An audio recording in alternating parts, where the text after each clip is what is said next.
સની પટેલનો મૃતદેહ વતન પહોંચતા ગામ હિપકે ચડ્યું. કતાર પ્લાન્ટ બ્લાસ્ટમાં જીવ ગુમાવનાર સુરતના યુવકની અંતિમ યાત્રામાં હજારો લોકો જોડાયા. માતા અને પત્ની સહિત પરિવારનો આક્રંદ. પશ્ચિમ બંગાળના મુખ્યમંત્રી શુભેન્દુ અધિકારીએ કહ્યું કે તેમની સરકાર રાજ્યમાં સમાન નાગરિક સંહિતા યુસીસી લાગુ કરશે. લેન્ડ જેહાદ, લવ જેહાદ અને બળજબરીથી ધર્માંતરણ વિરુદ્ધ કડક કાયદો પણ લાવવામાં આવશે.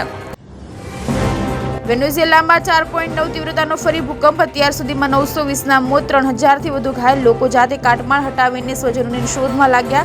18 વર્ષીય વેનેઝુએલાના ફૂટબોલરનું ભૂકંપમાં મૃત્યુ. ગાંધીનગરમાં આજે અમિત શાહના હસ્તે ભારત ટેક્સીનો શુભારંભ.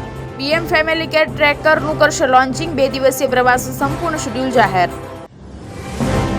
ખેડા જિલ્લાના કપડવંજના ડમ્પિંગ સ્ટેશન સામે આવેલી એક ગેરકાયદેસર ફટાકડાની ફેક્ટરીમાં ભયાનક વિસ્ફોટ થતા સમગ્ર પંથકમાં ભારે ચકચાર. 6 લોકો ઇજાગ્રસ્ત. મકાનના ભૂક્કા બોલી ગયા.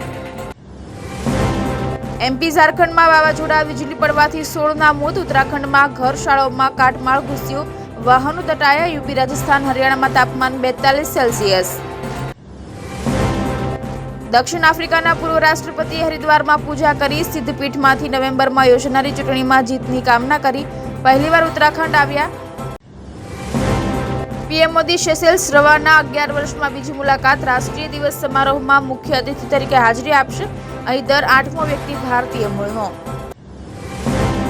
ટ્રમ્પ ભારત આવશે. અમેરિકી વિદેશ મંત્રી રૂબિયોનું નિવેદન. કહ્યું, અમે મોદીના પ્રશંસક. હૈદરાબાદમાં ટ્રમ્પના નામે રસ્તો બન્યો. યુએસ રાષ્ટ્રપતિએ કહ્યું ધન્યવાદ. સાઉદી અરબમાં ભારતીયો પણ ખરીદી શકશે પોતાનું ઘર. ઓઇલ ઇકોનોમી ઉપર નિર્ભરતા ઘટાડવાનો મોટો નિર્ણય. 24 લાખ પ્રવાસીઓને સીધો ફાયદો.